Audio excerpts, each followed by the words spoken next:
Halo, assalamualaikum warahmatullahi wabarakatuh. Selamat pagi semuanya, dan pagi hari ini kita mau nonton lagi videonya Opung Pardelak membahas tentang Pak Hasto lagi. Videonya kita siapkan dulu, nanti kita tonton bareng-bareng.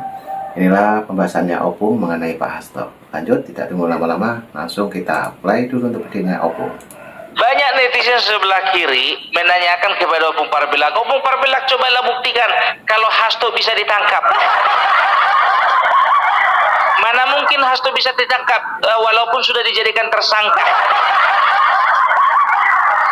Ku bilang sama kalian, kalian yang nyinyir terhadap Opung Pardelak, jangankan hanya sebuah Hasto, ketua umum juga rencananya akan dipanggil KPK.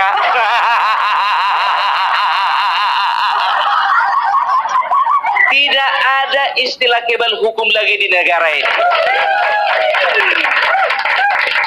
Masih ingat Surya Dharma Ali, ketua umum Partai P3, dipanggil juga, ditetapkan juga jadi tersangka. Di penjara juga. Setelah itu Anas Urbaningrum, ketua umum Partai Demokrat, dipanggil juga, di penjara juga. Jangan mentang-mentang ketua umumnya itu anak dari seorang pendiri bangsa ini. Kalau memang terbukti melakukan penyelewengan dan melakukan tindakan yang merugikan negara, panggil, tersangkakan. Setelah itu penjarakan. Loh, kan itu sekarang masalahnya. Oh, enggak bisa. Dia itu kan presiden, pernah menjadi presiden Republik Indonesia. Kalau itu yang menjadi pertimbangan, nggak tahu lah itu, Bang. Karena Surya Dharma Ali ya memang bukan presiden. Anas Urbaningrum juga bukan presiden. Apakah seorang presiden walaupun dia sudah menjadi mantan punya kekebalan hukum? Nggak tahu lah aku, Bang.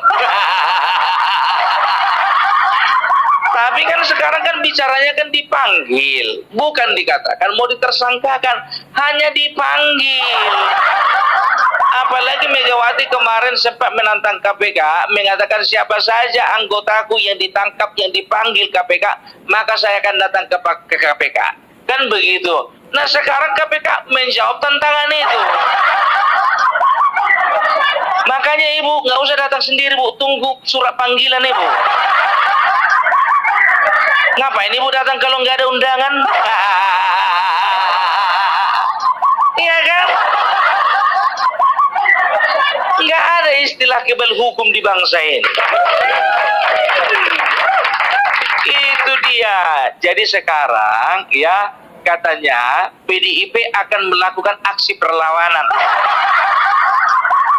Setelah Hasto ditetapkan jadi tersangka, maka PDIP akan melawan. Dengan cara apa? Mereka akan membeberkan semua skandal-skandal para pejabat negara. Gertak nih. Gertakmu itu cuma gertak sambal itu pun sambalnya nggak pedas. Dari dulu kan kerja kalian begitu, gertak menggertak, gertak menggertak. Alah. Sekarang begini, ya kan? Kalian punya informasi mengatakan bahwasanya pejabat yang berinisial S, berinisial G, berinisial KM, berinisial HM, ya itu melakukan skandal negara, kan begitu. Sekarang ku tanya dulu sama kalian, ada nggak yang inisialnya OP, Opung Pardelak? Ada nggak? Nggak ada lah, bukan pejabat negara. Iya juga ya.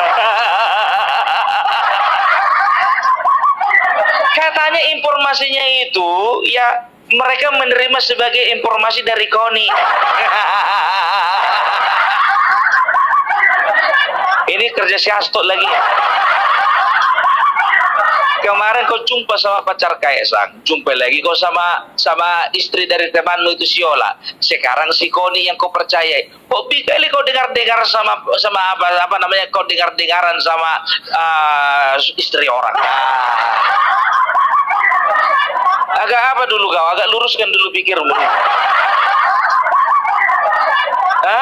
Iya, orang kayak model si Koni dipercaya. Begitu dilaporkan kepada kepolisian, larinya dia ke Rusia. Kan meleset itu. Sekarang begini, aku nggak akan mau ya percaya dengan apa yang dilakukan si Hasto. Karena apa? Yang namanya Hasto itu adalah salah satu orang yang paling sulit dipercaya di bangsa ini. Nggak akan pernah ada bisa dipercaya omongannya itu. Ya, semua, hampir semua dari 10, 9 palsu semua. Selalunya orang ini ngomong-ngomong nggak pakai bukti. Sekarang begini, apa yang kalian percaya lagi dari seseorang yang menyembunyikan seorang koruptor? Perkataan apa lagi yang bisa dipercayai daripada seorang penyuap? Perkataan apa lagi yang bisa kita percaya dari seorang yang menerima uang suap? Ya, itu paling sekarang mereka ya sekarang ini mereka sedang mengumpulkan informasi. Tapi kalau gue bilang sih bukan mengumpulkan informasi, lebih kepada menciptakan informasi baru. Kita lihat nanti bagaimana Hasto ke depannya. Sekarang begini, yang jadi pertanyaan ini sangat dicurigakan. Kalau memang kalian punya informasi mengenai skandal dari pejabat negara, kenapa nggak dari kemarin kalian bongkar? Karena apa? Pasti karena waktu kalian masih menjadi penguasa, pasti ada sangkut pautnya sama kalian, ya kan? Nah sekarang ketika mereka mulai menjauh dari kalian, maka kalian membuka skandal mereka. Buka aja lah, bongkar aja lah, ya pasti tim kuasa hukumnya juga pasti akan mencari keterkaitan dan relevansi antara mereka dan juga partai kalian. Kalian pun juga mikir itu secara politik ya, secara hitung-hitungan politik, hitung-hitungan perang, mereka pasti mikir dua kali itu. Karena apa? Kalau misalnya kita bongkar yang ini, nanti kena yang nanti kena yang sini. Kalau kita bongkar yang sana, nanti kena ketua DPP yang ini. Ya, kita bongkar nanti yang pejabat yang sana, kena nanti sekjen. Kita bongkar yang sebelah sana, nanti kena ketua umum.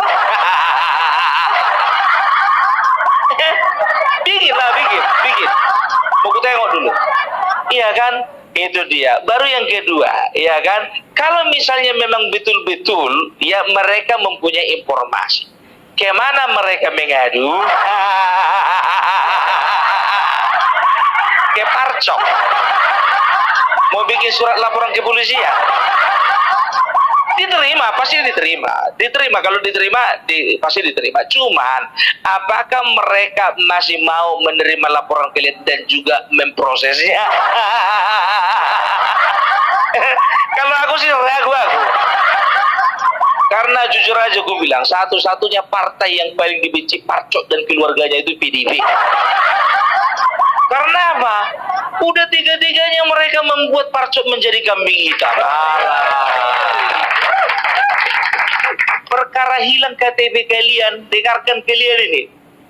Perkara hilang KTP kalian, kemana kalian bikin surat kehilangan? Ke Kodim? Koramil? Enggak kan? Pasti ke kepolisian sektor atau kepolisian resort terdekat. Kan gitu. Artinya apa ya? Artinya kalian itu sudah menyakiti institusi Polri ya, yang notabene sudah menjadi bagian dari perjuangan demokrasi, bagaimana menjaga tempat-tempat pemungutan suara. Kalian kambing hitamkan menjadi oknum-oknum yang bermain untuk memenangkan satu paslon tertentu. Karena posisi kalian kalah, kan begitu. Tapi waktu kemarin posisi kalian menang, ada pernah kalian persoalkan itu? Enggak kan? Itu dia. Jadi kalau power star syndrome itu seperti ini gitu, merasa selalu menjadi bintang. Ya, itu dia. Mau kemana lagi mengadu? Ke KPK, MA, MK. Kadang-kadang orang ini lain, ya kan? Permasalahan yang A dibawanya ke kamar B, persoalan B dibawanya ke kamar C. Mana jumpa lah barang itu? Ya kan? Iya, jadi sekarang aku kepengen tahu dulu, bongkarlah dulu pejabat-pejabat negara itu, Bang. Biar kita komentari, biar kita goreng. Tapi masalahnya sekarang data kalian akurat apa enggak? Kan begitu. Data kalian akurat atau enggak, dan juga jujur atau tidak. Ini kalian suka kali membuat data yang dibuat-buat. Sekarang jangan pernah ya kalian itu berbicara penguasa, penguasa, penguasa. Kayak nggak pernah aja kalian berkuasa. Alah, batrit kalian. Nah, itulah ocehannya Opung Pak Bella, sangat seru dan sangat ini ya menggelitik ya untuk ocehannya Opung Pak Bella ini membahas tentang Pak Hasto. Lanjut lagi untuk Opung Pak Bella, kita tonton sampai habis dan mungkin teman-teman punya saran dan kritik silahkan tulis di kolom komentar saya. Oke, lanjut untuk videonya Opung kita play. Sekarang kan begitu kan, dikit-dikit penguasa disalahkan, dikit-dikit penguasa disalahkan. Dan kalau nggak salah kemarin itu pernah Deddy Sitorus mengatakan begini, iya kan, dalam sebuah statementnya, saya tidak mempersalahkan Bapak Prabowo. Kenapa nggak disalahkan? Salahkan dong. Gue bilang sama kalian, kalaupun ada skenario pembongkaran koruptor besar-besaran, dia itu tak lain dan tak bukan adalah perannya Bapak Prabowo sendiri. Bapak Prabowo lah yang menekan kepada setiap instansi, setiap lembaga, setiap aparat untuk membongkar setiap tindakan kejahatan, kan begitu. Apalagi yang berbicara tentang korupsi, kan begitu. Ya kalau memang banyak dari kalian yang tertangkap, contohnya terjaring, ya itu kan karena kebetulan aja ya. Ya jangan kalian itu legowo lah kalian, jangan ya tirulah yang namanya Partai Demokrat ya. Partai Demokrat itu 10 tahun berkuasa ya, tapi di tengah perjalanan ternyata ada beberapa kadernya dan bisa dikatakan pentolan-pentolannya yang ada di Dewan ya, dan juga di ada lembaga-lembaga lain ketika tertangkap oleh KPK ya. Apa komentar dari Bapak Susilo Bambang Yudhoyono? Iya, kami serahkan semuanya kepada yang berwenang. Itu. Ya, nggak pernah dia bikin video klarifikasi menyamakan diri sama Soekarno, nggak pernah. Ini adalah perjuangan. Saya tahu bahwasanya ketika saya menentang kekuasaan, maka disitulah saya sudah mulai diincar menjadi tersangka. Nggak usah kalian putar-putar balik kan, pandai kali kalian. Ya kan?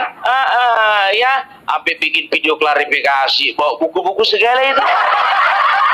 Aku tidak menghina kitab yang kau apakan, yang kau apa nama bab 9 kalian bilang itu kitab perjuangan, kalian bilang sebetulnya kalau kitab perjuangan itu memang betul-betul dikerjakan memang dengan perjuangan yang bersih, nggak ada masalah. Dan kalian jangan terlalu mengklaim bahwasanya yang namanya Soekarno itu hanya milik kalian sendiri. Tidak. Bapak Presiden Soekarno adalah milik bangsa Indonesia. Ini kayak kalian monopoli kali, Soekarno itu milik kalian.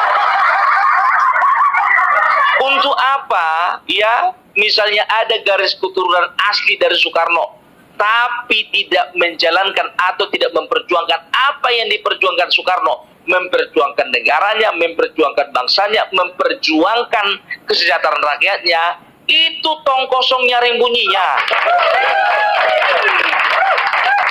Lebih bagus bukan keturunan asli dari Bapak Soekarno, ya.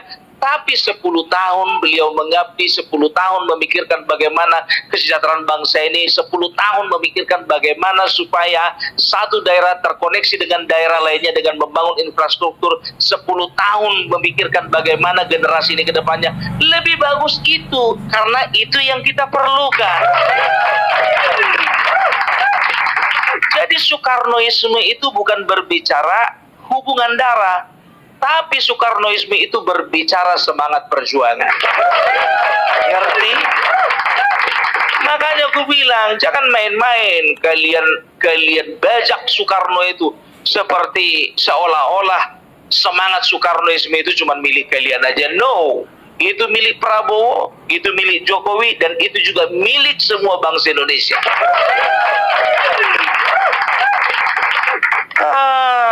Udah kayak apa aku ini? Udah kayak mau apa? Pidato pembukaan ya kan?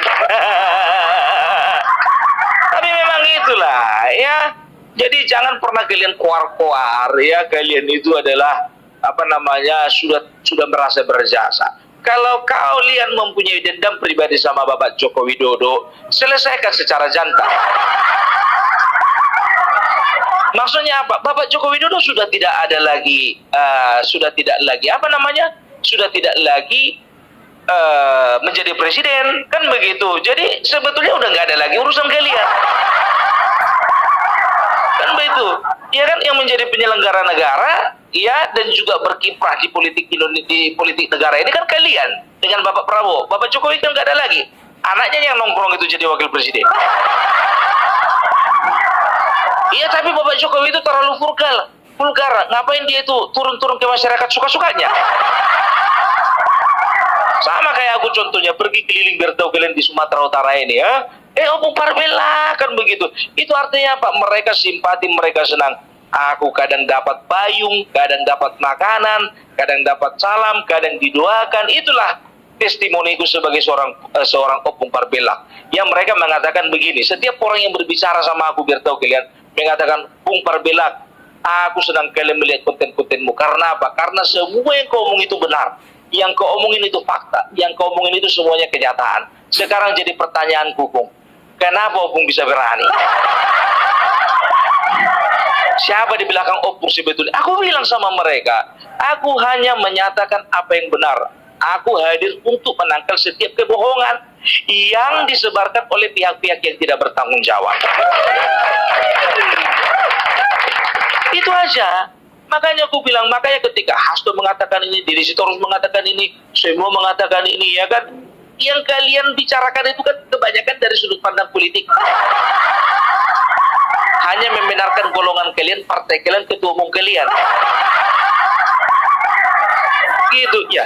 Sekarang begini, kalau misalnya contohnya Opung Parbela berbicara yang tidak benar, ya kan, baru aku takut kan begitu. Sama seperti Hasto, cuma lebih parah. Dia membicarakan yang tidak benar tapi nggak takut. Kemarin masih ingat kalian waktu dia pamerkan video rekaman suara Bapak Jokowi ya, yang mengatakan bahwasanya dia akan berniat untuk menghancurkan PDIP. Padahal itu suara waktu Bapak Jokowi sedang membuka sebuah acara gitu kalau tidak salah di depan para kepala daerah kan begitu. Nah, ya kan banyak kali hoax di perutnya itu kan. Ya, jadi terserah kalian mau kalian percaya dengan namanya Hasto, Deddy Sitorus, Adiana Pitupulu, ya, dan juga para elit-elit politik PDIP yang lainnya. Ya, ingat, Opung Parbela tidak hadir untuk menyerang PDIP, tidak, ya. Opung Parbela berbuat demikian karena apa? Sama seperti beberapa orang kader PDIP di daerah yang banyak videonya bermunculan di TikTok mengatakan, sudahlah, kita introspeksi diri saja lah. Ada, kalian cek itu, ya kan, sedangkan dari mereka sendiri pun mau berubah, mau bertobat, ya kan, mau memperbaiki semuanya, masa di atas enggak, ya kan. Oke, jadi itulah dari Opung Parbela dulu. Jadi salam NKRI harga mati.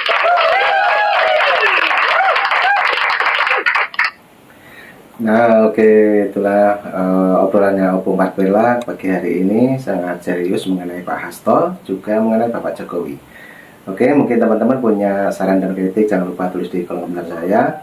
Dan nanti juga ada video lagi, tetap tunggu di Panjang Official.